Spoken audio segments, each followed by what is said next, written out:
Hello everyone, आप सभी लोगों को टीचिंग परीक्षा के आज की वीडियो में, जिसके अंदर में फ्रेंड्स हम लोग बीपीएससी टीआरई 4.0 के लिए जो हमारी एक विशेष श्रृंखला चल रही है, उसको एक कदम और आगे बढ़ाएंगे। मैं आपको बता दूं फ्रेंड्स, आज का सेशन ज्यादा स्पेशल है। मैं आप लोगों को आज क्लास के बाद में कुछ इंपॉर्टेंट वाले क्वेश्चन आपसे पूछूंगा और आप लोगों ने कमेंट में आंसर्स करने हैं। ठीक है, तो पूरा लेक्चर अच्छे से देखिए ताकि आप लोग इन क्वेश्चंस के आंसर्स का हम लोग इन क्वेश्चंस को बहुत बढ़िया तरीके से एक सिस्टमैटिक तरीके से याद करने की कोशिश करेंगे ताकि जब आपके एग्जाम के अंदर में ये क्वेश्चन आए तो आप लोग कॉन्फिडेंस के साथ में इन क्वेश्चंस को सॉल्व कर सके। और जब आप कॉन्फिडेंस क्वेश्चंस को सॉल्व करते हो ना, तो जो आगे के और जो क्वेश्चंस होते हैं, ठीक है, जो आपको नहीं भी आते हैं, आप लोग उनमें ध्यान लगाकर एक एजुकेटेड गेस करके एलिमिनेशन मेथड का इस्तेमाल करके उन क्वेश्चंस को भी सही करने की काबिलियत हासिल कर लेते हो। तो आपके लिए सबसे इंपॉर्टेंट है कॉन्फिडेंस। तो आज जो है फ्रेंड्स उसकी तैयारी हम लोग यहाँ पर में करने वाले हैं। तो सभी का स्वागत है, सभी को आदाब, नमस्कार, सत श्री अकाल, ladies and gentleman, boys and girls, आप सभी का स्वागत है। ठीक है, वॉइस का कुछ लोग चेक कीजिए प्लीज। हम लोग आगे बढ़ते हैं फ्रेंड्स यहाँ पर में हमारे पहले की तरफ में।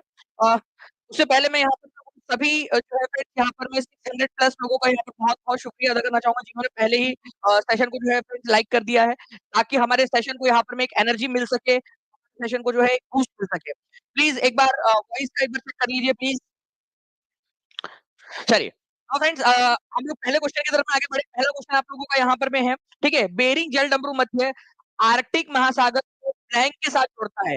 ये एनसीईआरटी वाला एनसीईआरटी आधारित क्वेश्चन है फ्रेंड्स आप लोगों का, एनसीईआरटी आधारित। और जो न्यू एनसीईआरटी है उसके अंदर में भी एक पॉइंट दिया गया है, इसीलिए इम्पोर्टेंट है। ठीक है? एनसीईआरटी आधारित है आप लोगों का, जल्दी बताइए।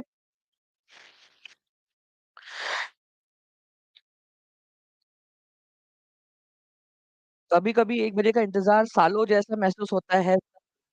सुमित सिंह जी बहुत-बहुत शुक्रिया, ठीक है? ये तो आपका प्यार है, बिल्कुल वैसे ही जैसे कि एक होता है ना यहाँ पर में कि इंतज़ार भाई बहुत देर हो गई यार आए नहीं, ओके? तो वो वाला काम। चलिए, thank you very much by the way. Bering strait जो है फ्रेंड्स ये किसको जोड़ता है? अगर मैप के थ्रू दिखाऊँ यहाँ पर मैं, तो आप लोग यहाँ पर में देखिए कि यहाँ पूरा का पूरा इस जगह पे आप लोग देखिए पहले, ठीक है? ये है उत्तरी अमेरिका, ठीक है? यहाँ पर में रशिया वगैरह है पूरा और ये है नॉर्थ पोल यहाँ पर।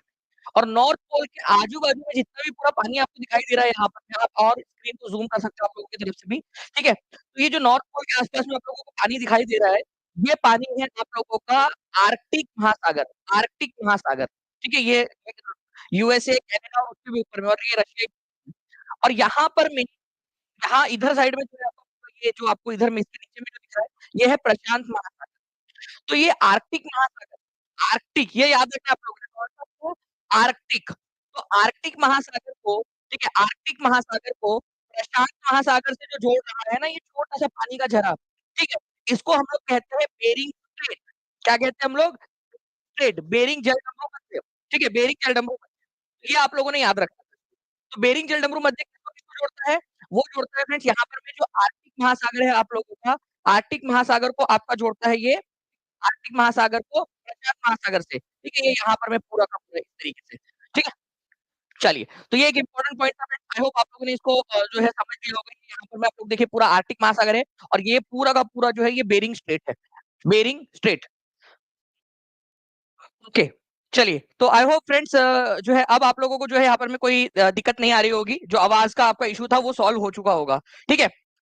अरेबिका कॉफ़ी भारत में सर्वप्रथम कहाँ से लाई गई थी? यमन से लाई गई थी विनोद विनोद, क्या बात है! ठीक है, चलिए नेक्स्ट क्वेश्चन की तरफ में आगे बढ़ते हैं फ्रेंड्स। आप लोगों को बताना है निशाकाश, रात्रि आकाश में चमकने वाले पिंडों को किस नाम से जाना जाता है? ठीक है, रात्रि में आकाश में चमकने वाले पिंडों को किस नाम से जाना जाता है? जल्दी से बताइए यहाँ पर में। ठीक है, अब हो गया है? आवाज़ क्लियर? ठीक है, चलो। देखिए, अगर मैं बात करूँ फ्रेंड्स आप लोगों ने कभी ना कभी रात में जो है ऊपर में, ठीक है, टिमटिमाते हुए तारों को, ठीक है, चाँद को देखा होगा, ठीक है? तो उन सबको जो भी हमारे आसमान में दिखाई देती है, उन सभी चीज़ों को हम खगोलीय पिंड या आकाशीय पिंड कहते हैं, ठीक है? सेलेस्टियल बॉडीज़ खगोलीय पिंड या आकाशीय पिंड उनको कहा जाता है। कितने परसेंट लोगों ने आंसर दिया है? केवल और केवल जो है फ्रेंड्स यहाँ पर में 23%। जब मैं आंसर लगा रहा हूँ यहाँ पर में, तब तक केवल 23% लोगों ने आंसर दिया है। देखिए कंपटीशन यहां पर में केवल 23% लोगों ने आंसर सही दिया है, और ये एनसीईआरटी बेस्ड क्वेश्चन है आप लोगों का।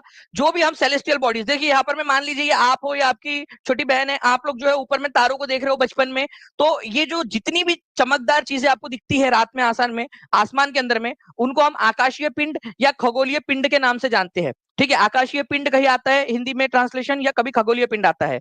तो आसमान में दिखने वाली चीजों को सेलेस्टियल बॉडीज, आकाशीय पिंड, खगोलीय पिंड कहा जाता है। ये आप लोगों ने याद रखना है। 952 लाइक्स आप लोगों ने कर दिए फ्रेंड्स, 1000 के हम लोग बहुत ज्यादा करीब है।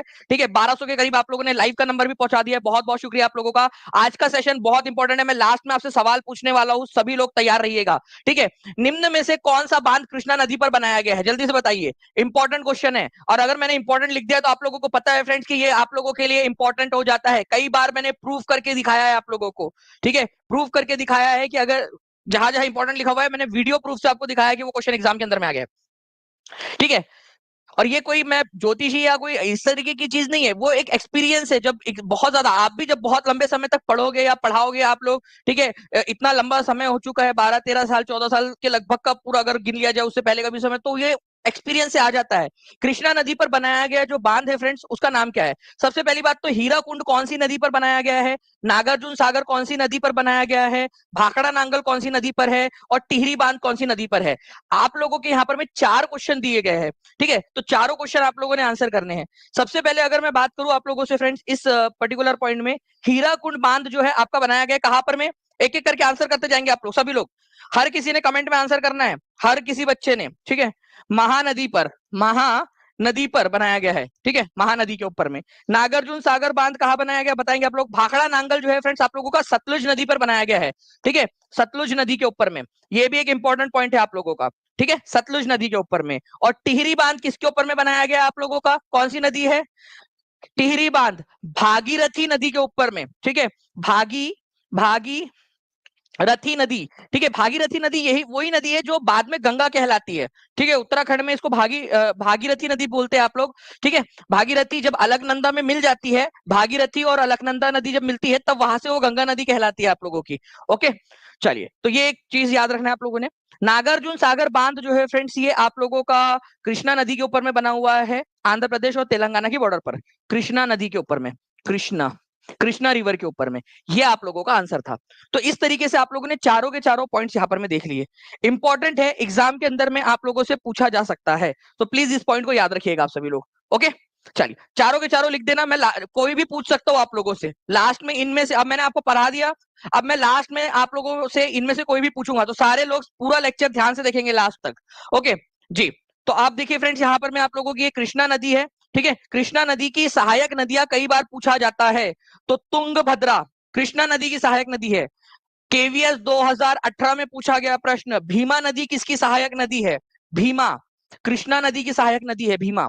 ठीक है, उसके बाद में आप लोगों से पूछा जाता है, मूसी नदी जिसके किनारे के ऊपर में हैदराबाद शहर बसा हुआ है, किसकी सहायक नदी है? कृष्णा नदी की सहायक नदी है।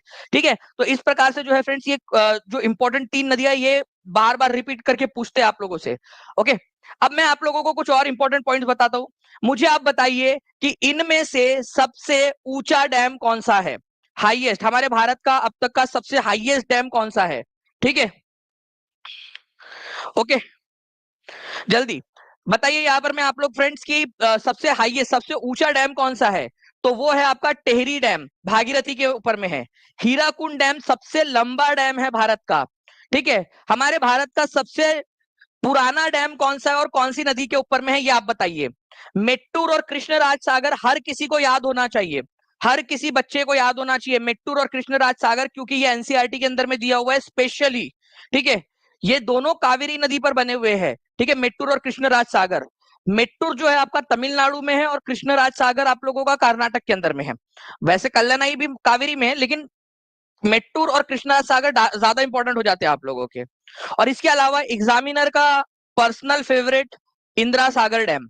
ठीक है, ठीक है, एग्जामिनर का पर्सनल फेवरेट कौन सी नदी पर है, कौन से राज्य में है, ये पूछ लेता है वो अक्सर। तो कमेंट करके आप लोग आंसर्स करते रहेंगे यहाँ पर में, जितने भी बच्चे हैं, ताकि आपको ये सारी चीजें याद हो जाए। 1400 से ज्यादा बच्चे यहाँ पर में जुड़ चुके हैं फ्रेंड्स, केवल 10 मिनट के अंदर में, और 1100 1150 के करीब आप लोगों ने यहाँ पर में लाइक्स कर दिए, बहुत बहुत शुक्रिया।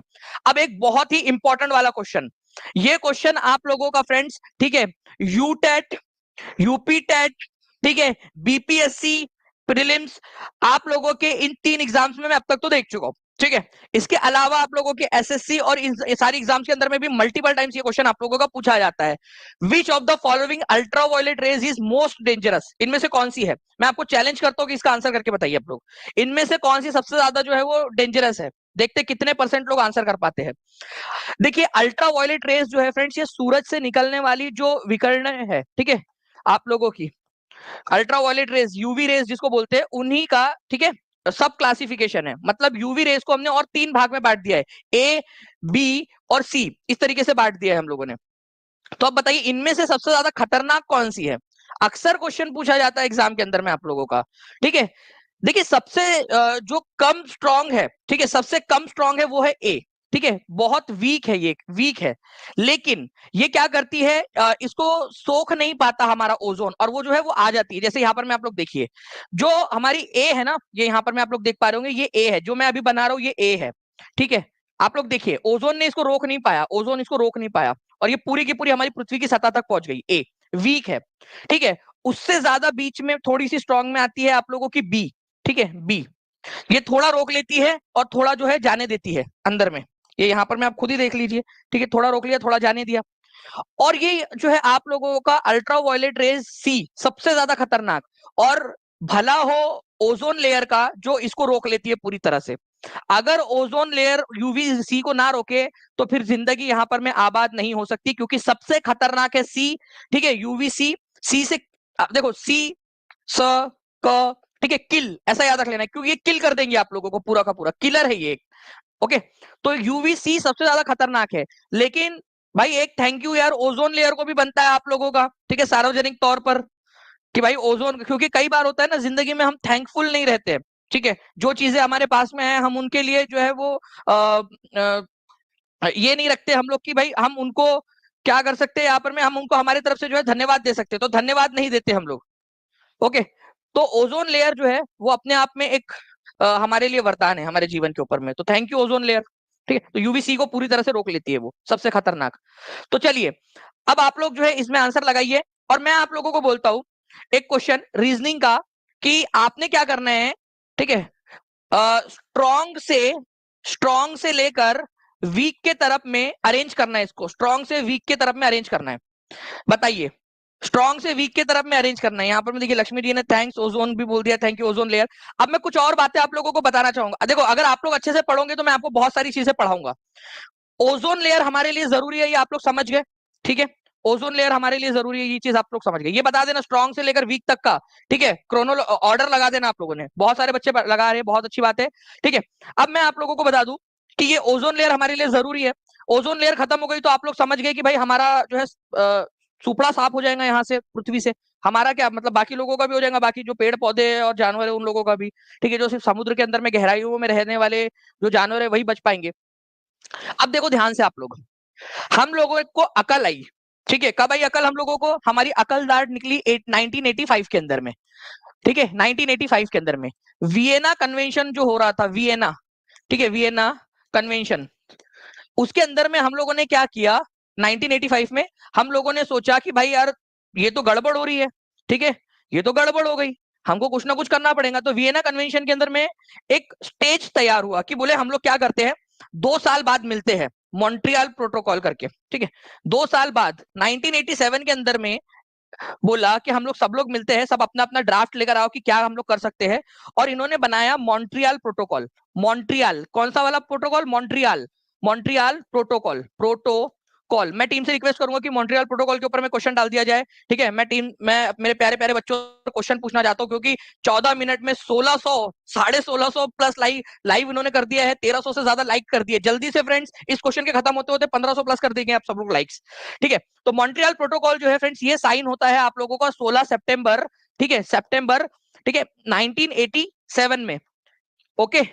इसमें से एक तारीख निकालो आप लोग, कौन सी तारीख आपको मिल रही है? 16 सितंबर। इस दिन हमने ये मॉन्ट्रियल प्रोटोकॉल साइन किया कि भाई हम लोगों को क्या करना है, हम लोगों ने बचाना है हमारी ओजोन लेयर को। अभी आप लोगों ने उसको थैंक यू बोला है, और थैंक यू जिसको बोलते हैं उसको बचाना भी होता है आप लोगों ने ना। तो ओजोन को बचाएंगे हम लोग, ये प्रण हम लोगों ने लिया मॉन्ट्रियल प्रोटोकॉल साइन करके। मॉन्ट्रियल नाम की जगह कनाडा के अंदर में है, वहां पर मैं ये प्रण लिया था। इसी वजह से हम लोग जो है friends ozone day, ozone day मनाते हैं हम लोग। कब मनाते हैं ओजोन डे? 16 सितंबर को मनाते हैं, इसी दिन की याद में। अब आपको ओजोन डे भी याद हो गया, ओजोन डे कब मनाते हैं। तो इस तरीके से ये पूरी की पूरी जो है यहाँ पर में आप लोगों का एक था वियना कन्वेंशन आपका जब हुआ, उसमें स्टेज तैयार हुआ था, मतलब उसमें एक पहली बार बात उठी कि भाई ओजोन को बचाना है, क्या कर रहे हो तुम लोग, ठीक है, ओजोन को बचाना है अपन लोगों ने मिलकर, सब लोगों ने बोले कि तुम लोग जाओ घर पे अपने अपने मतलब अपने अपने देश जाओ और एक अच्छा खासा पेपर ऊपर तैयार करो क्या क्या किया जा सकता है, और मिलते अपन मॉन्ट्रियल नाम की जगह पे। और मॉन्ट्रियल नाम की जगह पे मिले और मॉन्ट्रियल प्रोटोकॉल साइन हुआ 16 सितंबर 1987 को, ठीक है, ओजोन को बचाने के लिए। ओके, चलिए अब मैं टीम से रिक्वेस्ट करूंगा कि ओजोन डे वाला क्वेश्चन डाल दिया जाए, ठीक है, और मॉन्ट्रियल प्रोटोकॉल, वियना कन्वेंशन, जो भी क्वेश्चन बन सकता है मेरे बच्चों के लिए सब लोग डाल दिया जाए यहाँ पर में। चलिए नाउ फ्रेंड्स, आप लोग देखिए केवीएस टीजीटी 2018 का ऑफिशियल पेपर टीम के लिए यहाँ पर मैं बहुत बहुत धन्यवाद, मैं यहाँ पर मैं सुश्री आभा शुक्ला जी का बहुत बहुत धन्यवाद करना चाहूंगा, ठीक है, क्योंकि जब मैंने आप लोगों से कहा कि ये क्वेश्चन आया था तो उन्होंने फटाक से ढूंढ के पीछे से लगा दिया पेपर यहाँ पर मैं स्लाइड के अंदर में, तो बहुत बहुत शुक्रिया टीम का। ठीक है, तो भीमा निम्नलिखित में से किस नदी की सहायक नदी है? ये क्वेश्चन आपसे मैंने कहा था ना, केवीएस टीजीटी 2018 में आया था, तो देखिए ये क्वेश्चन का आंसर आप लोग करिए, ये वो एक्चुअल क्वेश्चन है जो आया था एग्जाम में। तो आप लोग जब लेक्चर देख रहे हो तो बहुत अच्छे से प्रिपेयर होते जा रहे हो आप लोग। एक बार जहां भी शेयर कर सकते हैं, हर बच्चा जहां जहां शेयर कर सकता है जल्दी से सेशन को शेयर कर देगा, ताकि ऐसे ही हम लोग जो है फ्रेंड्स और भी बहुत बढ़िया तरीके से बहुत सारी चीजें कर सके हम लोग यहाँ पर में, ठीक है। चलिए नाउ, तो देखिए फ्रेंड्स यहाँ पर मैं आंसर आप लोगों ने लगा दिया है, कृष्णा नदी हो जाएगा इसका आंसर। निम्नलिखित में से नदी सहायक नदी का युग्म सही है? D triple S B TGT का क्वेश्चन बताइए, क्वेश्चन आ सकता है आप लोगों का, कौन सा सही है? एक क्वेश्चन आप यहां से मेरे को सिर्फ दो ऑप्शन जो है एलिमिनेट करके बताओ, दो ऑप्शन यहां पर में एलिमिनेट हो जाते हैं, कौन सा एलिमिनेट होता है? इसको थोड़ा सा खोपचे में लेकर आओ, कावेरी और भीमा को। ओके, आपको पता है फ्रेंड्स कि भीमा नदी किसकी सहायक नदी है? कृष्णा की है, ठीक है, कृष्णा की है, तो कावेरी के साथ में इसका कोई लेना देना नहीं हो सकता। तो दूसरा वाला जो है गलत है, आपसे सही वाला पूछा है, तो यहाँ जहां जहां दो को सही बोला है उसको काट दो, बोथ जो होगा वो भी आपका एलिमिनेट हो जाएगा। तो ए और बी लगाने वालों तुम लोगों को जो है ना यहाँ पर में 21 तोपों की सलामी नहीं दी जानी चाहिए, तुमको वो तोप के सामने बांध कर 21 तोपों की सलामी दी जानी चाहिए, तोप के सामने तुमको बांध देना चाहिए। अभी लगाया तुम लोगों ने वहां पर में भीमा कृष्णा की, और यहाँ पर में आके ए और बी लगा रहे हो, ठीक है। उसके बाद में जो है फ्रेंड नेक्स्ट आप लोगों का जो बचता है या तो नाइदर नॉर होगा, ठीक है, या फिर आप लोगों का अलग से होगा, जल्दी बताइए यहाँ पर में। जी, तो देखिए फ्रेंड्स ये जो भवानी नदी है ना आप लोगों की, भवानी नदी, ये जो भवानी नदी है ये आपकी, ठीक है, कावेरी नदी की सहायक नदी है कर्नाटक के अंदर में, कावेरी की, भवानी नदी कावेरी की सहायक नदी है, ना कि कृष्णा की। तो ये भी आप लोगों का गलत है, तो आंसर इसका जो होने वाला है आप लोगों का वो होने वाला है आपका नाइदर वन नॉर टू, ठीक है, इस तरीके से। तो आप लोग जब पूरा लेक्चर अच्छे से देखोगे, लगातार लेक्चर्स देखते रहोगे, धीरे धीरे धीरे धीरे आप लोगों का विकास होता जाएगा, ठीक है। चलिए, तो कृष्णा जो है वो भवानी के साथ में नहीं है, यहाँ पर मैं क्या लगेंगी, कावेरी के साथ में लगेंगी, और भीमा जो है कृष्णा के साथ में लगेंगी। एक बार सही वाला जो ऑर्डर है वो आप लोग कमेंट में आप लोग लिख दोगे, ठीक है, वो एक जो सही वाला है वो आप लोग लिख दीजिए जल्दी से। चलिए नाउ फ्रेंड नेक्स्ट क्वेश्चन की तरफ में आगे बढ़ते हैं। मॉन्ट्रियल प्रोटोकॉल पर किस वर्ष हस्ताक्षर किए गए थे? टीम ने आंसर देखिए, कितनी प्यारी टीम है हमारी, आप लोगों को डायरेक्टली उन्होंने बोला कि यार सर आपने बोला क्वेश्चन लगा दो, हम तो आंसर भी लगा देंगे सर, ठीक है, बच्चों को दिखा देंगे डायरेक्टली। 1700 से ज्यादा बच्चे जोड़ चुके हैं फ्रेंड, जल्दी जल्दी से सेशन को लाइक एंड शेयर करते रहेंगे। 1469 लाइक्स हो चुके हैं, चलिए बहुत बढ़िया। अब देखिए यहाँ पर मैं मॉन्ट्रियल प्रोटोकॉल जो है आप लोगों का कब साइन हुआ था, तो ये हुआ था फ्रेंड 1987 के अंदर में साइन हुआ था आप लोगों का, ठीक है। कब हुआ था? 16 सितंबर, 16 सितंबर, और इसी वजह से हम लोग वर्ल्ड ओजोन डे इसी दिन मनाते हैं। इसको साइन किया गया था, हस्ताक्षर किए गए थे, मतलब रिश्ता पक्का हुआ था, बट इसको लागू कब किया गया आप लोगों का? तो लागू किया गया था फ्रेंड्स आप लोगों का 1989 के अंदर में, ठीक है, 1989 के अंदर में। ओके, तो ये भी आप लोग याद रख सकते हो। तो साइन करवाने वाला जो दिन था ना आप लोगों का, उसको आप लोगों ने जो है क्या किया है, 16 सितंबर को आप लोगों ने ओजोन डे के रूप में मनाया है, यहाँ पर में ओजोन ओजोन डे के रूप में आप लोग मना रहे हो उसको, ठीक है, जिस दिन इसको जो है साइन किया गया था। ओके, चलिए, तो ये भी पॉइंट आप लोगों का इंपॉर्टेंट है, इसको याद रखिएगा आप सभी लोग। लागू किया गया था आप लोगों का कहां पर में, ठीक है, आपका लागू किया गया था 1989 के अंदर में।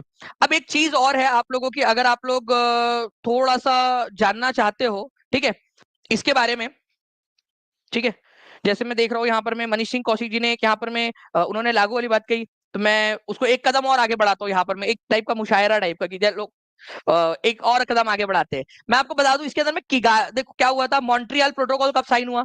मॉन्ट्रियल प्रोटोकॉल साइन हुआ था आप लोगों का 1987 के अंदर में, ठीक है। ये लागू कब हुआ आप लोगों का? लागू लागू हुआ आप लोगों का 1989 के अंदर में। अब इसमें ना एक अमेंडमेंट हुआ, अमेंडमेंट बहुत ही फेमस अमेंडमेंट है, ठीक है, फेमस अमेंडमेंट है, एक अमेंडमेंट जिसको हम लोग किगाली अमेंडमेंट के नाम से जानते हैं। Kigali Kigali amendment, Kigali amendment. तो किगाली अमेंडमेंट किससे रिलेटेड है, ये क्वेश्चन आ सकता है एग्जाम के अंदर में, ठीक है। और जब इतना खर्चा हो ही गया है मालिक, तो ये भी आपको करा ही देता हूँ, ठीक है। तो किगाली अमेंडमेंट जो है फ्रेंड्स, आप लोगों ने याद रखना है, ये आपका मॉन्ट्रियल प्रोटोकॉल ओजोन लेयर से ही रिलेटेड है, ओजोन से ही रिलेटेड है किगाली अमेंडमेंट। अब किगाली अमेंडमेंट से बात निकल कर जब आई है बात, तो दूर निकल, जब बात निकली है तो दूर तक जाएंगी।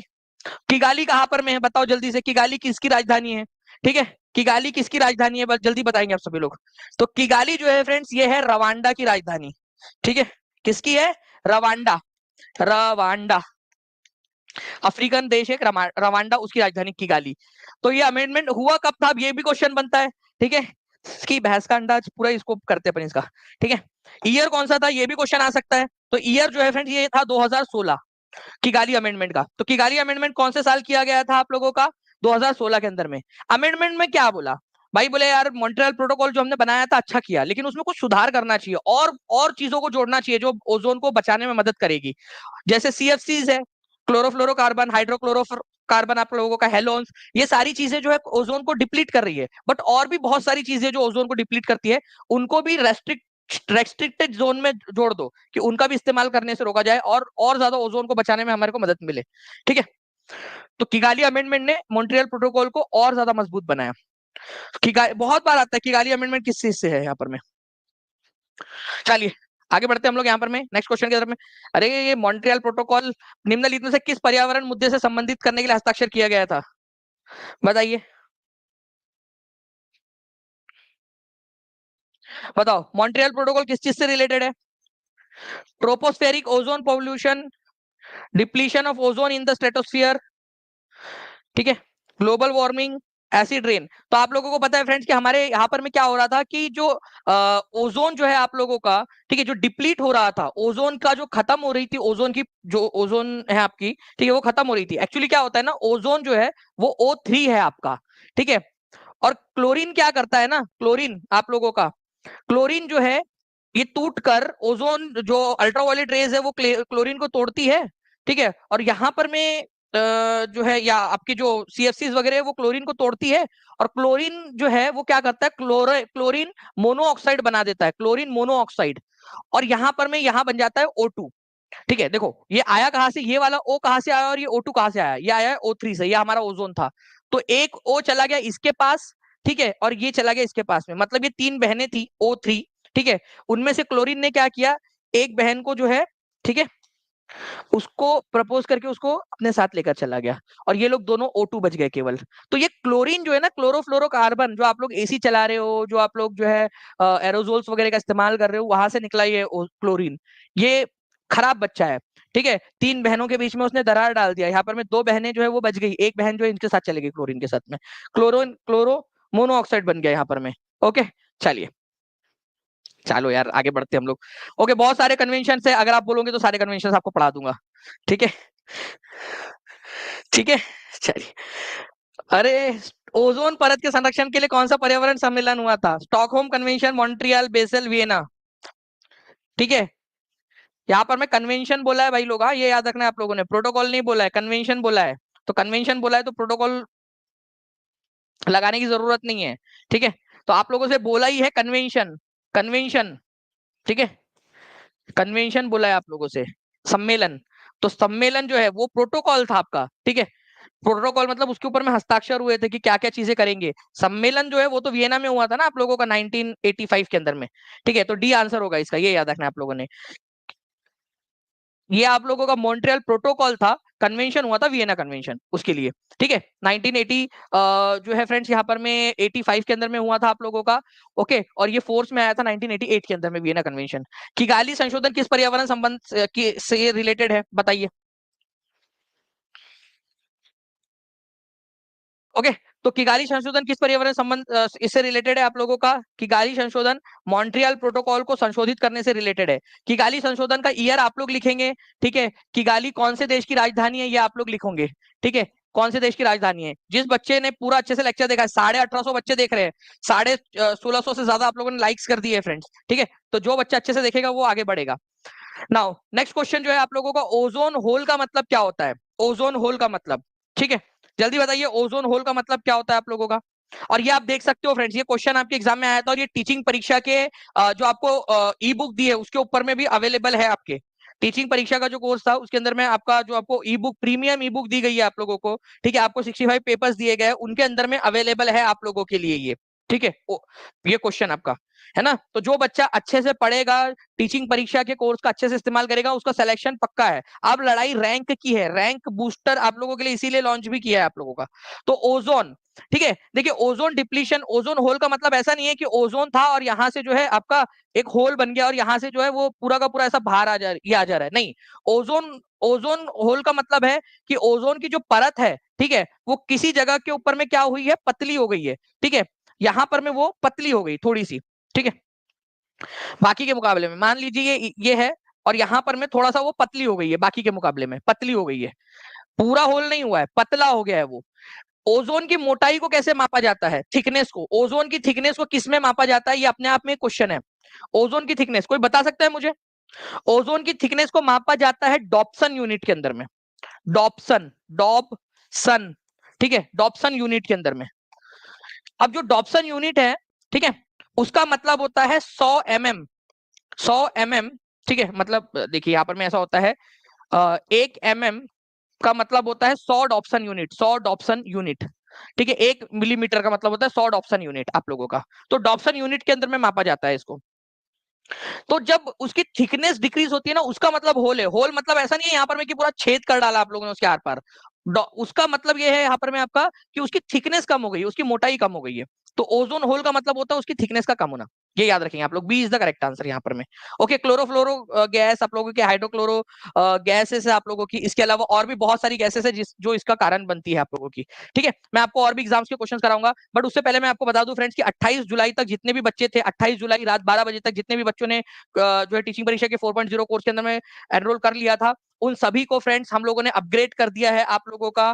ठीक है, इसके अंदर में 50 जो है परसेंट वाले में, और इसको भी हमने अपग्रेड कर दिया है। अगर आप सेलेक्ट हो जाते हो तो आप 50 की जगह 55% आप लोगों को एज ए गिफ्ट मिलेगा, अगर आप सेलेक्ट हो जाते हो, सेलेक्टेड जो स्टूडेंट्स है उन लोगों को। तो आई होप जो है फ्रेंड्स, अब आप लोगों को यहाँ पर मैं आवाज आ रही होगी। मैं आप लोगों को बता रहा था कि जितने भी बच्चे जिन्होंने 28 जुलाई तक यहाँ पर मैं इसको परचेस कर लिया था, उनको हमने सभी को अपग्रेड कर दिया एज अ लॉयल्टी गिफ्ट आप लोगों के लिए।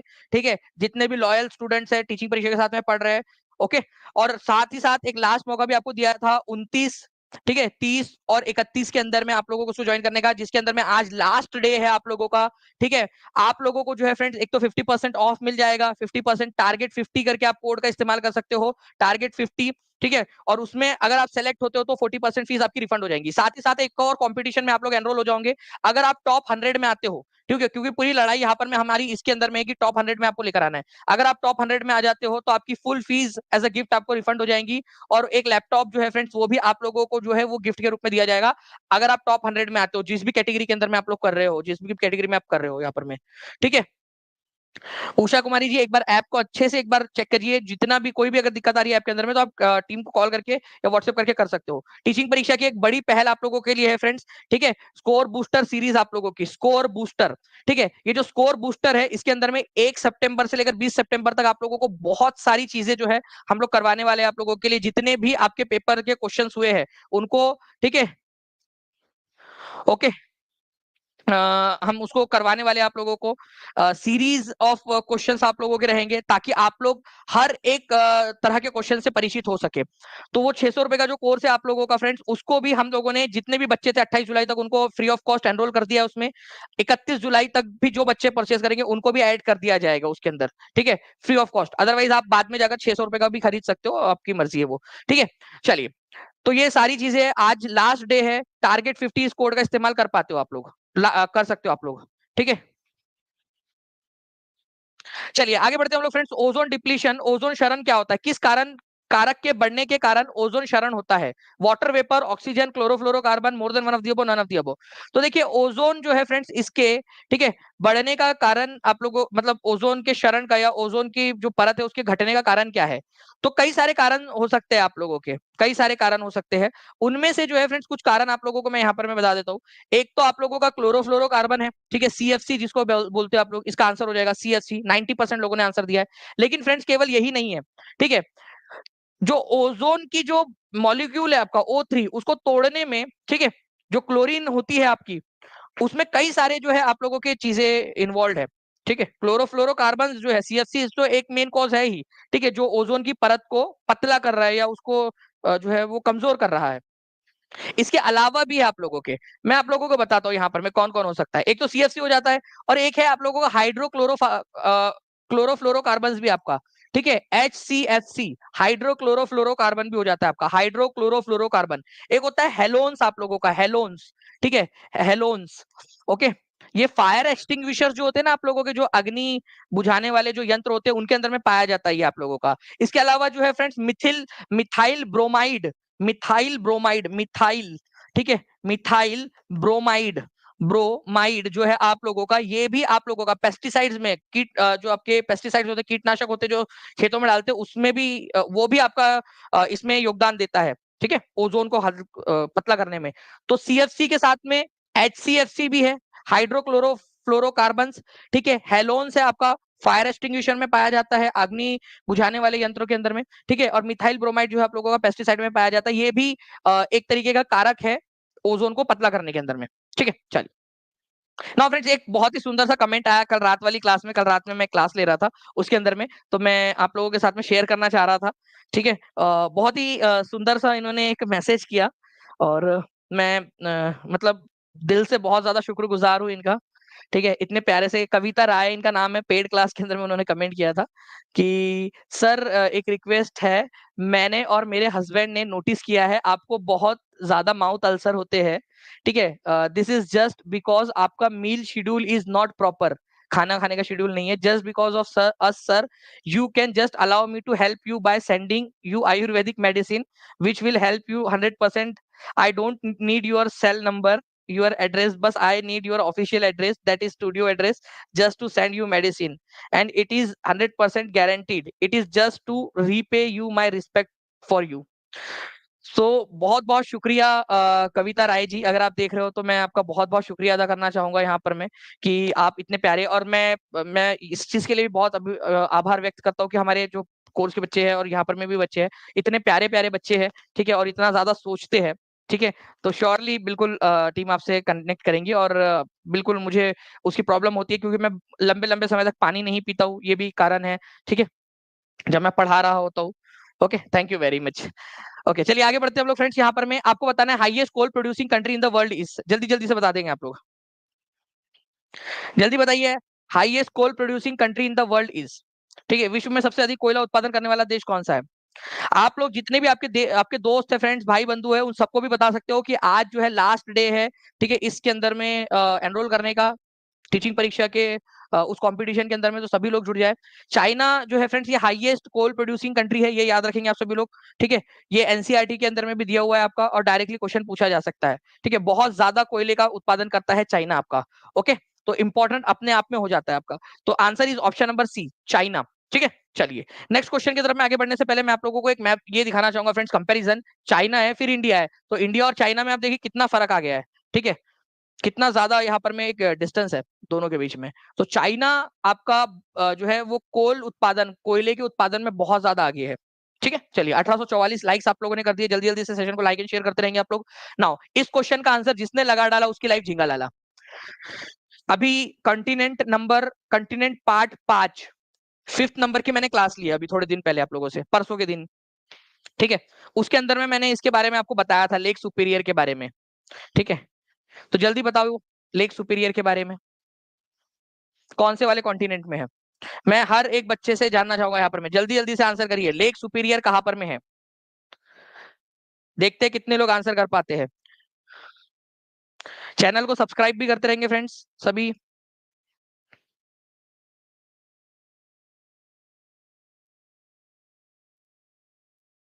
चलिए अगर मैं बात करूं फ्रेंड्स यहाँ पर मैं आप लोगों का लेक सुपीरियर झील की कौन से महाद्वीप में है, तो ये आप लोगों का उत्तरी अमेरिका में है।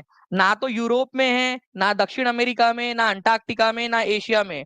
उपर्युक्त में से कोई नहीं, ई आंसर होगा इसका, ठीक है। आंसर क्या होगा आप लोगों का, ई हो जाएगा, नॉर्थ अमेरिका के अंदर में। कितने लोगों ने सही आंसर किया था जल्दी से हाथ ऊपर करके बता दीजिए, ई लगा दिया था उन्होंने फटाक से, क्योंकि ये पढ़ाया है मैंने कोर्स के अंदर में अभी परसों के दिन ही आप लोगों को। तो देखिए यहाँ पर में ये है आप लोगों को यूनाइटेड किंगडम नॉर्थ अमेरिका में, और यहाँ पर में है आपका कनाडा।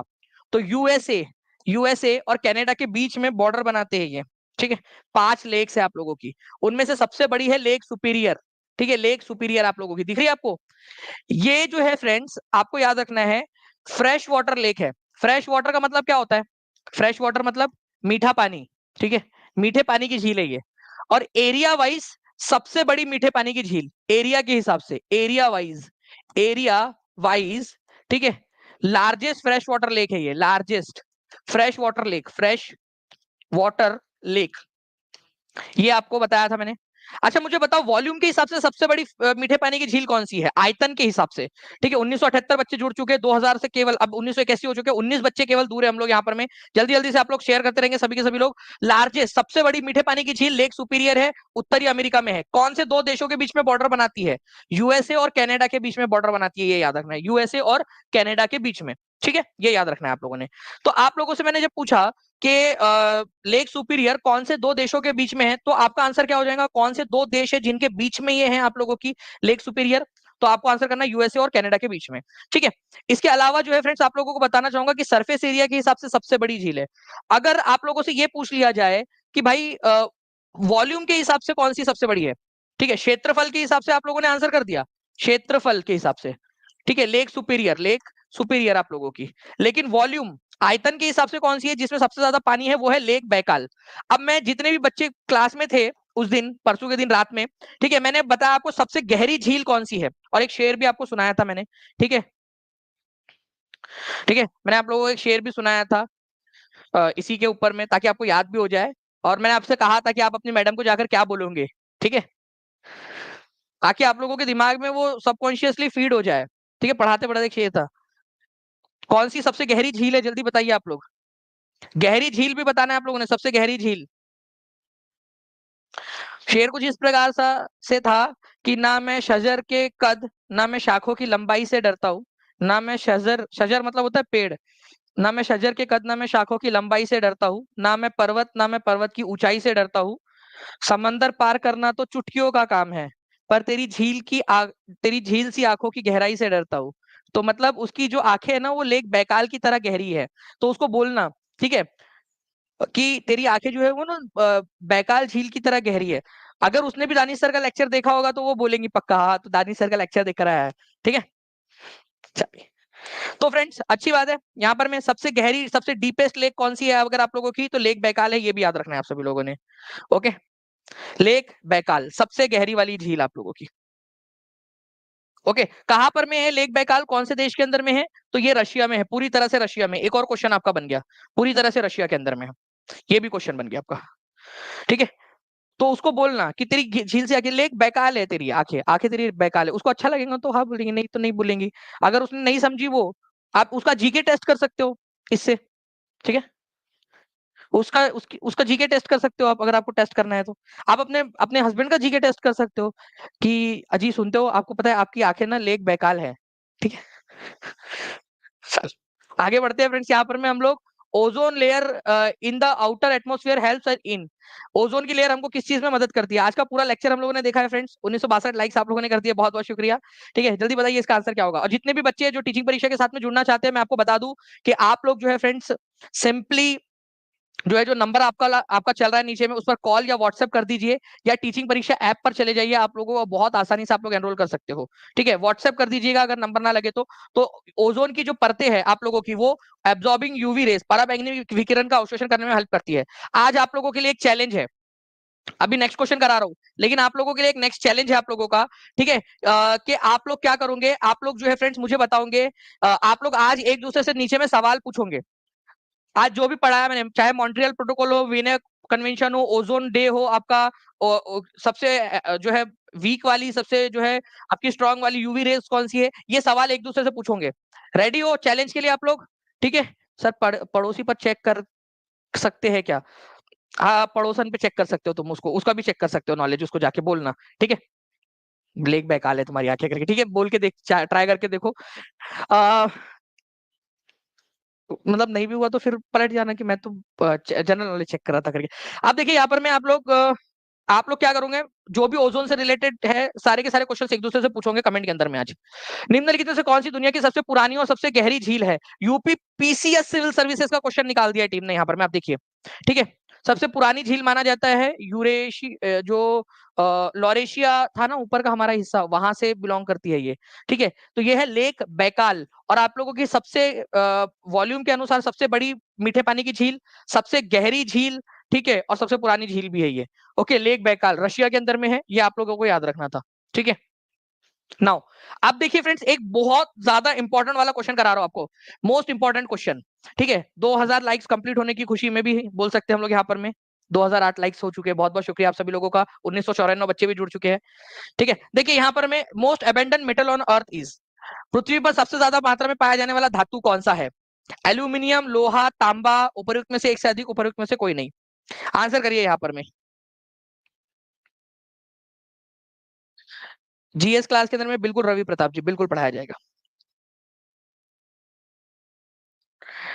ग्लोबल एजुकेशन जी, आपको बैच लेंगे, आप जो है नीचे में जो नंबर चल रहा है ना उस पर व्हाट्सएप कर दीजिए, या फिर मैं आपको एक दूसरा तरीका बताता हूँ, तब तक आप लोग आंसर करिए फ्रेंड्स। ठीक है, मैं एक तरीका बताता हूँ आप लोगों को।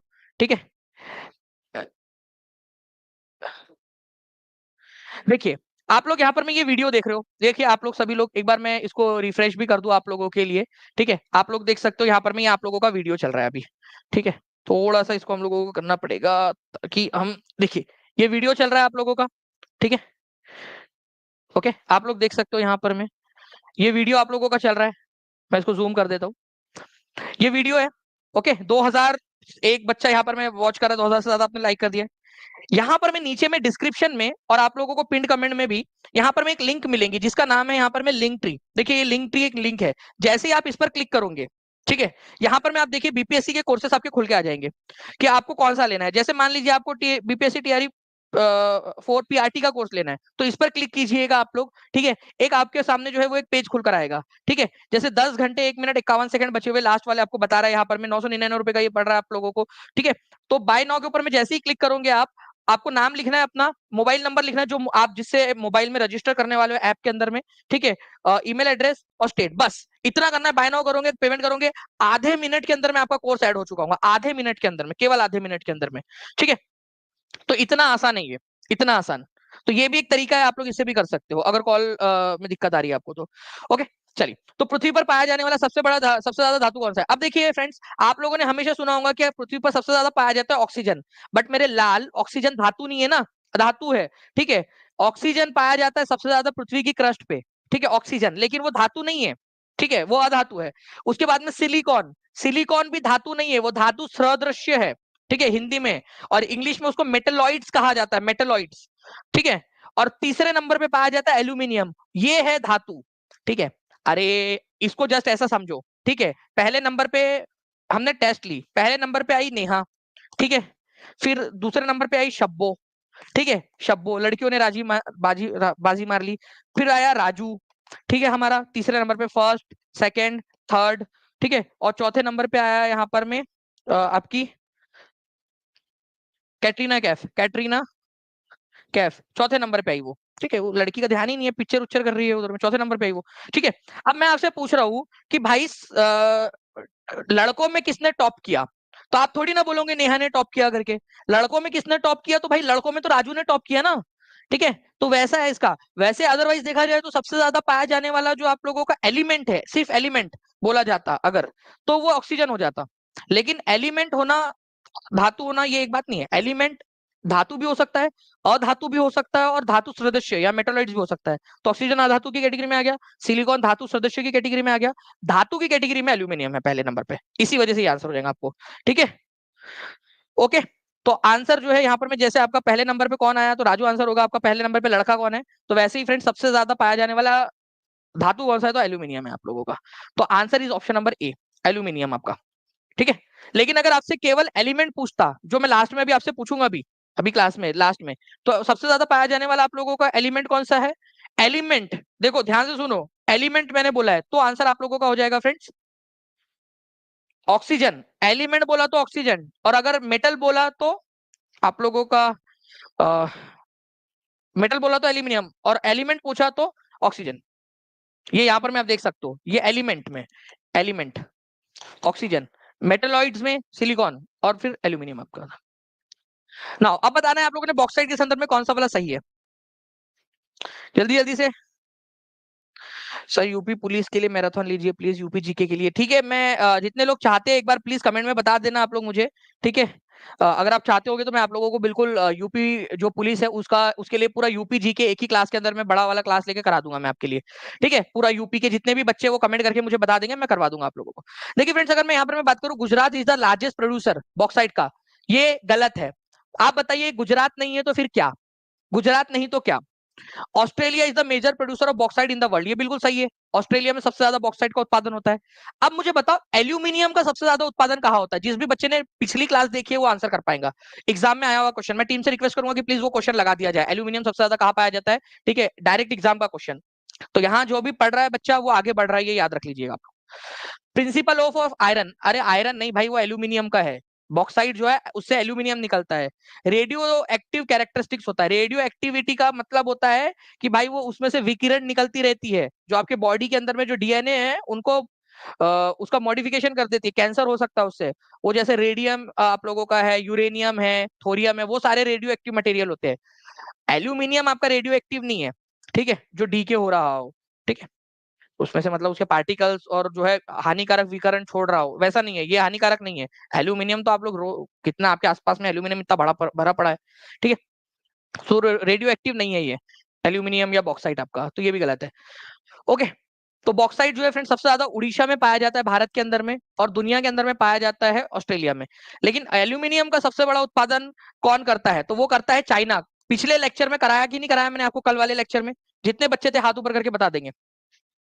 ठीक है, चलिए, तो B is the correct answer आप लोगों का। इसके अलावा जो है फ्रेंड्स आप लोगों का, which is the largest uranium producing country in the world.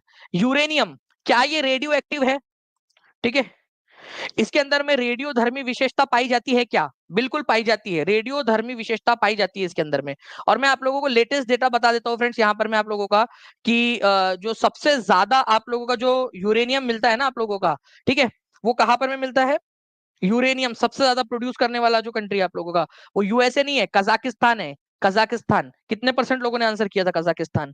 आप लोग जानते हो कितने परसेंट लोगों ने किया, केवल 11% लोगों ने सही आंसर किया था। देखिए, इसीलिए आप लोगों का क्लास देखना जरूरी है, ठीक है, इसीलिए आप लोगों का मेहनत करना जरूरी है, क्योंकि केवल 11% लोगों ने देखा है। और जो भी 12%, 13%, 14वें, 15वें% पे आप लोगों में से जो आ जाएगा ना, वो एग्जाम क्लियर कर जाएगा। ठीक है, ये याद रखिए आप लोग, ये आप लोगों की मेहनत है अभी। कजाकिस्तान सबसे ज्यादा जो है फ्रेंड्स ये प्रोड्यूस करता है, दुनिया का 46% अकेला जो है यूरेनियम प्रोड्यूस करने वाला देश है कजाकिस्तान। ठीक है, कजाकिस्तान, ये भी याद रखेंगे आप सभी लोग। ओके, यूरेनियम प्रोडक्शन के मामले में, ठीक है, कजाकिस्तान सबसे आगे है। D is the correct answer. Okay, चलिए next question, soil is also known as regur, कौन सी मिट्टी है जिनको रेगुर के नाम से भी जाना जाता है। ठीक है, अभी मैं आपको आप लोगों का जो है फ्रेंड्स एग्जाम वो क्वेश्चन दिखाता हूं आप लोगों का। ठीक है जी, तो रेगुर जो है फ्रेंड्स मिट्टी, इसको आप लोग जो काली मिट्टी होती है ना उसी का नाम है रेगुर मिट्टी आप लोगों की। ठीक है, ये यहाँ पर मैं आप लोगों का गुजरात, मध्य प्रदेश, महाराष्ट्र, तेलंगाना, ठीक है, कर्नाटक, इस इलाके के अंदर में आप लोगों की पाई जाती है काली मिट्टी। ठीक है, काली मिट्टी को ही रेगुर मिट्टी के नाम से जाना जाता है। कपास के उत्पादन के लिए बहुत ज्यादा अच्छी होती है आप लोगों की, ठीक है, कपास उत्पादन के लिए। तो आंसर आपका ऑप्शन नंबर बी हो जाएगा, रेगुर मिट्टी, काली मिट्टी के ऊपर में अक्सर क्वेश्चन पूछा जाता है आप लोगों से। ठीक है, नाउ नेक्स्ट क्वेश्चन की तरफ में आगे बढ़ते हैं हम लोग फ्रेंड्स यहाँ पर हमारे। अब देखिए, ये वो क्वेश्चन था जो मैं आप लोगों से पूछ रहा था, ठीक है? और ये आप देख सकते हो आप लोगों को जो प्रीमियम ई बुक्स आप लोगों को दी गई है बीपीएससी की, और जो 65 पेपर्स आपको दिए गए हैं, जो कि अब 100 पेपर हो जाएंगे आप लोगों के। जिन बच्चों ने खरीदा हुआ है उनको एक भी पैसा नहीं देना है, लॉयल्टी गिफ्ट के रूप में हम उसको पूरा अपग्रेड करके देंगे आप लोगों को। पूरा अपग्रेड हो जाएगा वो बीपीएससी के 65 पेपर्स जो थे टीआरई के। ठीक है, जिन लोगों ने अलग से लिया था बैच, उन लोगों को ऑटोमेटिकली हम उसी के अंदर में अपग्रेड कर देंगे आपको। एक भी पैसा आपसे अलग से नहीं लिया जाएगा। ठीक है, जिन लोगों ने खरीदा था। ठीक है, और इसके अलावा जो टीआरई 4 वाले बच्चे, उन लोगों को फ्री ऑफ कॉस्ट मिलेगा वो। तो आप देख सकते हो ये जो क्वेश्चन था आपका उसमें उसमें दिया हुआ था। और ये आप लोगों को प्रीमियम ई बुक जो है हमारी, ठीक है, टीचिंग परीक्षा की, उसके अंदर में भी आप लोगों को मिल जाएगा, ये e book free of cost मिल जाएगा। 65 जो पेपर्स है उसके अंदर में भी आप लोगों को मिल जाएगा। ठीक है, ये आपका ये पूरा का पूरा। इसके अलावा जो क्लासेस है उसके अंदर में तो पढ़ाया ही जाएगा आप लोगों को। ठीक है, चलिए, और एनसीईआरटी एससीईआरटी भी मिल जाएंगी, उसके अंदर में भी दिया हुआ है ये क्वेश्चन जो आया था एग्जाम के अंदर में। तो एल्यूमिनियम का सबसे बड़ा उत्पादक कौन सा है? तो वो है आप लोगों का चाइना। चाइना। ठीक है, तो आंसर आपका इसका नन ऑफ द अबव था आपका। ठीक है, नन ऑफ द अबव, इस तरीके से करना था आप लोगों ने। ठीक है, तो इसका आंसर हो जाएगा आपको ऑप्शन नंबर, ठीक है, ई, नन ऑफ द अबव, क्योंकि चाइना दिया नहीं था तो आंसर था इसका ऑप्शन नंबर ई। ठीक है, नाउ फ्रेंड्स, ये देखिए आप लोगों का ये ऐसा नहीं है कि ये क्वेश्चन आप लोगों का अभी पूछा है। आप टीचिंग परीक्षा के ऐप पर जाके देख लीजिए, आप लोगों को बीपीएससी 2015 का पेपर मिल जाएगा उस पे। विश्व में एल्यूमिनियम का सबसे बड़ा उत्पादक कौन सा है? ठीक है, एल्यूमिनियम का उत्पादक बीपीएससी 2015 में आया हुआ क्वेश्चन। ठीक है, आंसर चाइना है इसका। Okay, China, C is the correct answer. Okay, okay, अब देखिए फ्रेंड्स, यहाँ पर मैं आप लोगों का है एक टैगा। ठीक है, what is the name of the forest which is known as taiga?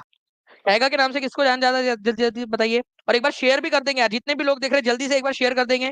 जिन भी बच्चों ने अब तक चैनल को सब्सक्राइब नहीं किया है, टीचिंग परीक्षा चैनल को सब्सक्राइब करके बेल आइकन जरूर दबा दीजिएगा।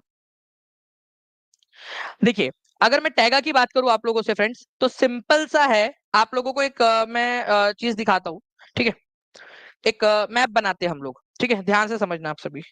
ओके, ये मान लीजिए फ्रेंड्स हमारी पृथ्वी है। ठीक है, यहाँ पर में है आप लोगों का इक्वेटर, 0 डिग्री इक्वेटर।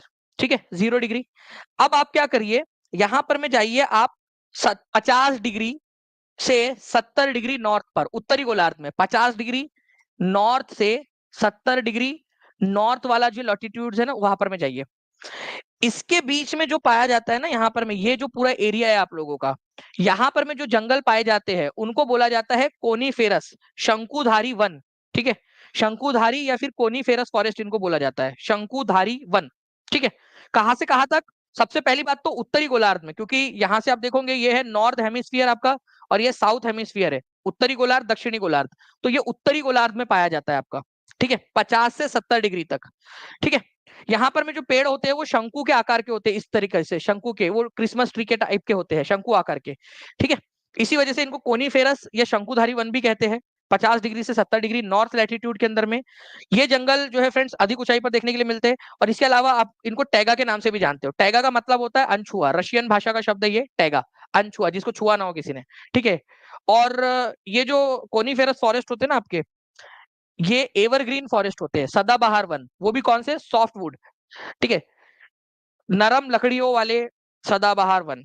ठीक है, तो नरम लकड़ियों वाले सदाबहार वन के एग्जांपल कौन सा है? कोनीफेरस फॉरेस्ट, शंकुधारी वन, नरम लकड़ी के सदाबहार वन। ठीक है, जिससे माचिस की लकड़ी वगैरह बनती है आप लोगों की, पेपर की लकड़ियां बनती है। ठीक है, तो ये आप लोगों ने थोड़ा सा इसको याद रखना था। ओके, चलिए, नाउ फ्रेंड्स, अब हम लोग जो है यहाँ पर में आगे बढ़ते हैं जल्दी से, हमारे और भी जो पॉइंट्स बचे हुए हैं उनके तरफ में। ठीक है, यहाँ तक समझ में आ गया आप लोगों को? इस क्वेश्चन का आंसर क्या हो जाएगा फिर आप लोगों का? आप लोग बताइए जल्दी से, इस क्वेश्चन का आंसर क्या हो जाएगा? टारगेट 50 आज रात 12 बजे तक इस्तेमाल कर सकते हैं। जी बिल्कुल, टारगेट 50% ऑफ के लिए आज रात 12 बजे तक इस्तेमाल कर सकते हो आप लोग। ठीक है, एएसएपी आप लोग जो है उसका कर लीजिए, ताकि आप सारे के सारे लोग इस कंपटीशन के अंदर में एलिजिबल रहे, जो टॉप 100 वाला है आपका। और जो भी आपका, जब आप सेलेक्ट हो जाओगे तब आपका आपकी फीस रिफंड हो जाएगी वो सारी चीजों के लिए। ठीक है, तो कोनीफेरस फॉरेस्ट आंसर हो जाएगा, शंकुधारी वन आप लोगों का। ठीक है, नाउ एक और क्वेश्चन आप लोगों के लिए फ्रेंड्स आपकी खिदमत में पेश है। बांग्लादेश में प्रवेश करने के बाद गंगा नदी का नाम क्या पड़ जाता है? ठीक है, ये गंगा नदी जो है हमारे भारत के अंदर में बेटी है। ठीक है, वो बांग्लादेश चली गई ससुराल में, ससुराल वालों ने उसका नाम चेंज कर दिया उधर में जाके।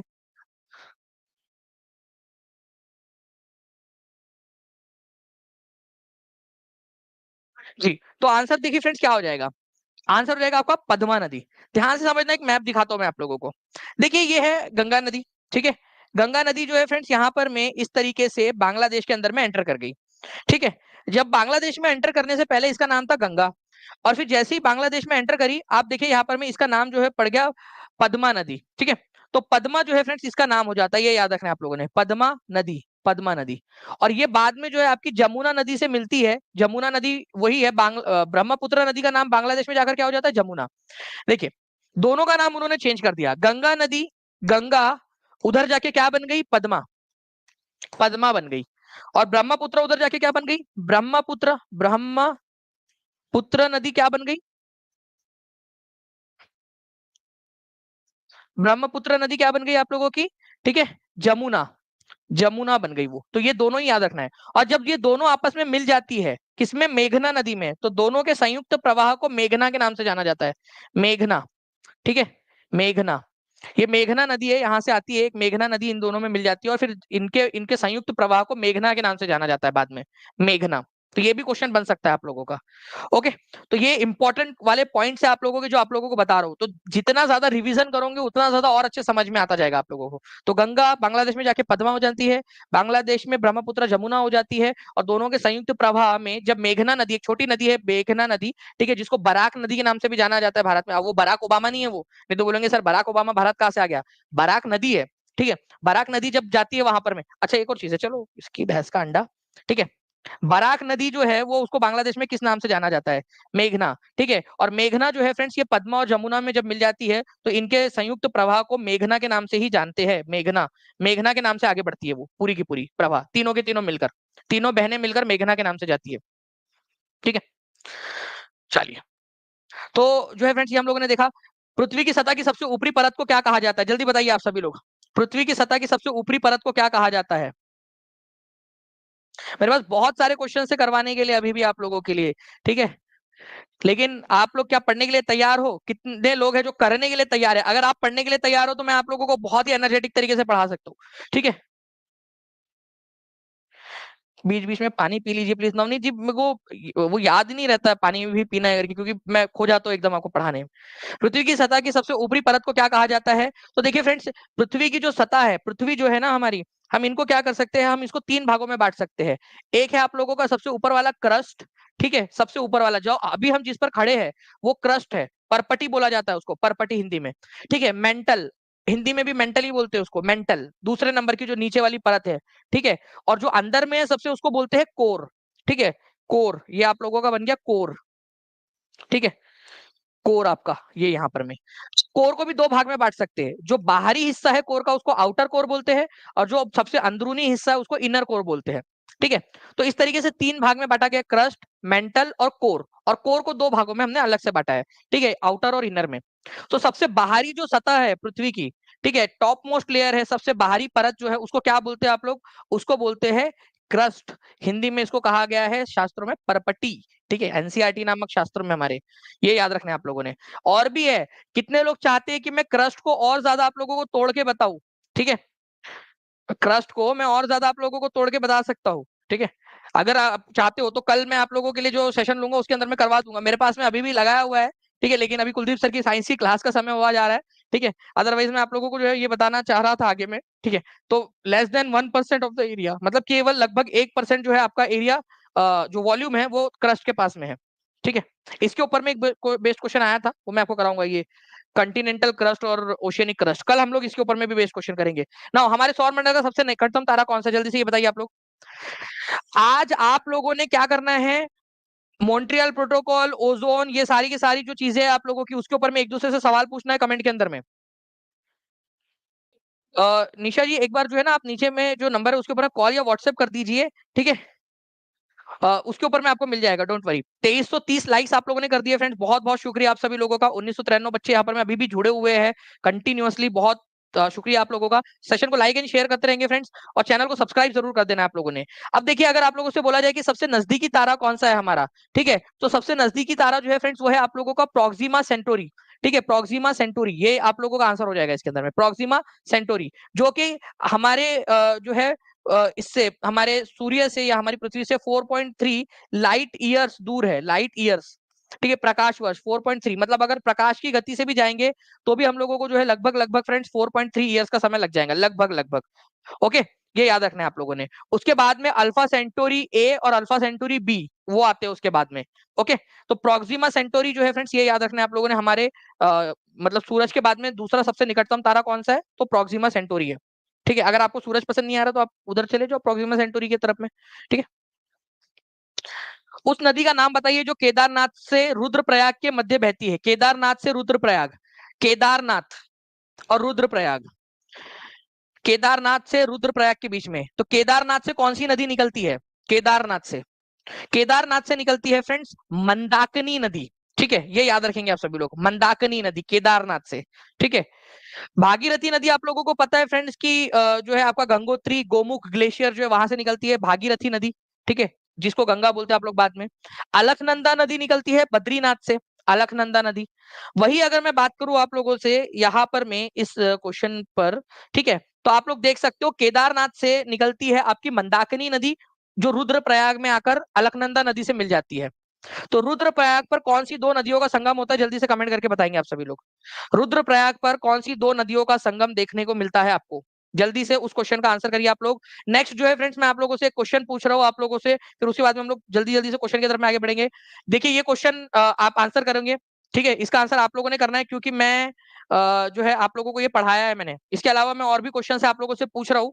ठीक है, जल्दी जल्दी से आप लोग इसका आंसर करते जाएंगे। मूसी और भीमा किसकी सहायक नदियां हैं? ये आंसर आपका सभी का आ जाना चाहिए कमेंट के अंदर में। उसके अलावा जो है फ्रेंड्स, मैं और क्वेश्चन आपसे पूछ रहा हूँ, उससे पहले मैं जस्ट आपको बता दूं कि आज लास्ट डे है फ्रेंड्स, आप सभी लोगों का जो है 31 जुलाई है, 50% ऑफ के साथ में इस कंपटीशन के अंदर में बने रहने के लिए। ठीक है, जिसके अंदर में अगर आप टॉप 100 के अंदर में आते हो तो 100% फीस आपकी रिफंड हो जाएंगी, आपको कोर्स फ्री ऑफ कॉस्ट पड़ जाएगा और एक लैपटॉप भी आपको मिलेगा। ठीक है, तो ये आज 12 बजे से पहले जो बच्चा कर लेगा, ठीक है, ट्रांजेक्शन पूरा कंप्लीट 12 बज के 1 मिनट भी, 12 बजे तक उनको मिल जाएगा यहाँ पर में। ठीक है, और इसके अलावा जो है फ्रेंड्स आप लोगों का जो 28 जुलाई तक जिन्होंने किया हुआ है उनको लॉयल्टी गिफ्ट के रूप में हम लोगों ने 55% के ऊपर में अपग्रेड कर दिया है। ओके, तो आज लास्ट डे है। आप लोग नीचे दिया गया जो नंबर है उस पर कॉल या कॉल कर लीजिए या व्हाट्सएप कर लीजिए अगर कॉल ना लगे तो। ठीक है, मैं दूसरा तरीका भी बता देता हूँ आप लोगों को। ठीक है, एक दूसरा तरीका जो मैंने अभी आपको थोड़ी देर पहले भी दिखाया था कि कैसे आप लोग इसको कर सकते हो। आप लोग देखिए फ्रेंड्स, ये आपका वीडियो चल रहा है, इस वीडियो के नीचे में आप लोगों को जो है ना, वीडियो के नीचे में आप लोगों को एक लिंक दिखाई देंगी। ठीक है, ये लिंक है यहाँ पर, मैं लिंक ट्री के नाम से, देखिए, to buy BPSC TRE 4 course, click here. इस पर जैसे ही क्लिक करोगे आप लोग, एक पेज आपके सामने खुलेगा। इस पेज पर जाकर आपको जो भी कोर्स लेना है आप वो ले सकते हो। जब मान लीजिए एसएसटी 628 आपने लेना है, इसमें प्रीमियम ई बुक्स शामिल है। ठीक है, इसके अंदर में आप लोगों का जो 600 रुपए का कोर्स है आपका अलग से, वो आपको फ्री ऑफ कॉस्ट इसी में मिल रहा है। ठीक है, तो आप लोग जो है फ्रेंड्स पूरा 100-200 रुपए के ऊपर में ना देखते हुए आप लोग ये देखिए कि आपको इसमें वैल्यू एडिशन कितनी ज्यादा आप लोगों को मिल रही है। ठीक है, आपको वैल्यू एडिशन क्या क्या मिल रही है आप लोगों को, जो है प्रीमियम ई बुक्स, ठीक है, 65 पेपर्स, 50 से ज्यादा मॉक टेस्ट आप लोगों को मिलेंगे, सारे के सारे प्रीवियस ईयर क्वेश्चन आपको मिल जाएंगे। रैंक बूस्टर सीरीज जो 600 रुपए का कोर्स है वो इसमें फ्री ऑफ कॉस्ट आप लोगों को मिलेगा इन कोर्सेज के अंदर में।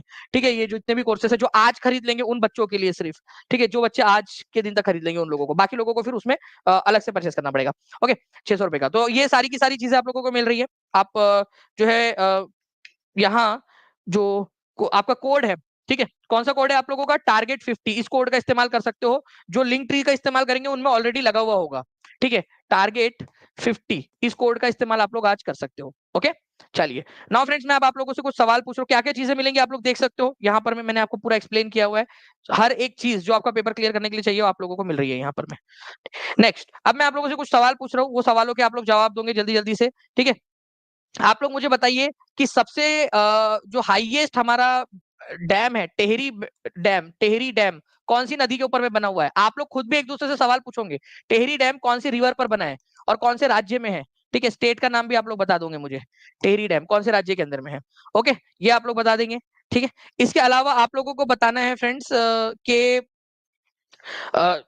यूवी रेज और वाला और जो आपके सारे पॉइंट्स है वो मैं आप लोगों के लिए छोड़ रहा हूँ, वो आप लोग क्वेश्चन के आंसर्स पूछोगे एक दूसरे से। आप बताइए मुझे, ठीक है, कि जो तुंगभद्रा नदी है, तुंगभद्रा, तुंगभद्रा नदी किसकी सहायक नदी है? तुंगभद्रा किसकी सहायक नदी है, ये आप लोग मुझे बताओगे। ठीक है, कमेंट करके बताइए।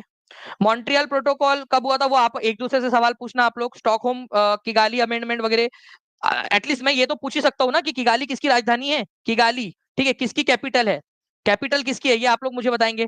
बाकी के सवाल आप लोग पूछोगे एक दूसरे से, और एक दूसरे के कमेंट को लाइक भी करना है आप लोगों ने, और उनके आंसर्स भी करने हैं आपने, ठीक है, उनके क्वेश्चंस को आंसर भी करना है आपने, ठीक है। लेक सुपेरियर कौन से वाले महाद्वीप में है ये मैं आपसे पूछना चाहता हूँ। Lake superior, lake superior, lake superior कौन से महाद्वीप में है, और कौन से दो देशों के बीच में बॉर्डर बनाती है, कौन से दो देश है उनके बीच में बॉर्डर बनाती है, ये भी आप बता देंगे मुझे कमेंट करके। और एक दूसरे से सवाल भी पूछते रहना है आप सभी लोगों ने, ठीक है। उसके अलावा जो है फ्रेंड्स, आप लोगों ने बोला था, ठीक है, मैंने एक शेर आपको सुनाया था ना अभी, यहाँ पर मैं तेरी झील सी आंखों की गहराई से डरता हूँ, तो सबसे गहरी झील कौन सी है ये आप लोग मुझे बताओगे, ठीक है। मतलब बता दो यार, काम आएगा आप लोगों को, देखो एक तो क्वेश्चन भी याद हो जाएगा और कहीं ना कहीं काम भी आ जाएगा ये लाइन आप लोगों की, ठीक है। ओके, तो आपको बताना है डीपेस्ट लेक, डीपेस्ट, ठीक है, सबसे जो डीप आपकी लेक है वो आपको बताएंगे कौन सी वाली है आप लोगों की, ठीक है। इन लेक के अंदर में मैं ऑप्शन नहीं दे रहा हूं आपको, डीप लेक आपको बता दीजिए बस मुझे, ठीक है, ऑप्शन देने में आप लोग समझ जाओगे नहीं तो फिर, ठीक है। आप बता दीजिए सबसे डीप लेक कौन सी है आप लोगों की। आप लोग आंसर कर रहे हो कंटिन्यूअसली। यूरेनियम सबसे ज्यादा कहां पर में पाया जाता है, एल्यूमिनियम का सबसे बड़ा उत्पादक कौन सा है, आप लोगों को ई बुक के अंदर में भी दिया हुआ है, जो टीचिंग परीक्षा की ई बुक्स है उसके अंदर में भी, ये भी आप लोग आंसर करिए। और भी जो क्वेश्चंस बन सकते हैं वो आप लोग एक दूसरे से सवाल पूछ सकते हो, ठीक है। टैगा कौन से डिग्री से कौन से डिग्री तक पाया जाता है, टैगा आपका, taiga, taiga forest, taiga forest कौन से डिग्री से, ठीक है, कौन सा डिग्री नॉर्थ से कितना डिग्री नॉर्थ तक में पाया जाता है ये टैगा आपके जंगल, अगर याद आ रहा है तो बता दीजिए कमेंट के अंदर में। तो ये आपका आज का लेक्चर था फ्रेंड्स, कल भी हम लोग करेंगे इसको कंटिन्यू। मैं उम्मीद करता हूँ कि आप सभी लोग जो है फ्रेंड्स अच्छे से पढ़ रहे होंगे, अच्छे से इसको कर रहे होंगे। इसकी पीडीएफ की जो पीडीएफ है वो भी आप लोगों को ऐप के ऊपर में, जो भी टीआरई 4 का कोर्स है आपका, उसके अंदर में आपको सारी यूट्यूब की पीडीएफ भी मिल जाती है विथ टेस्ट, ठीक है। चलिए, तो लाइक एंड शेयर करते रहेंगे आप सभी लोग, चैनल को सब्सक्राइब कर लीजिए, और जो भी बच्चे पढ़ना चाहते हैं, ठीक है, सब्सक्राइब करने से क्या होता है आप लोगों को नोटिफिकेशन तुरंत मिल जाता है, आप लोगों को जानकारी मिल जाती है जल्दी से जल्दी। ओके, 2476 लाइक्स आपने कर दिए, 2500 लाइक से केवल और केवल 24 लाइक्स हम लोग दूर है। जितने भी बच्चे 2483 हो चुके हैं, अभी केवल 17 लाइक्स दूर है हम लोग, तो जल्दी से लाइक कर देंगे सेशन को, और जहां भी शेयर कर सकते हो शेयर कर देंगे। और अगर कोर्स में एनरोल होना है तो आज तारीख है आप लोगों की, उसके अंदर में आप, लास्ट डेट है उसके अंदर में आप एनरोल हो सकते हो। ओके, चलो अभी साइंस की क्लास हो रही है आप लोगों की, साइंस की क्लास में आप लोग जुड़ सकते हो friends. Okay, and all the best for your science class as well. तो कुलदीप सर आपका वेट करें, तो आप लोग चलिए साइंस की क्लास के अंदर में। Thank you very much friends, God bless you all, thank you very much, bye, thank you.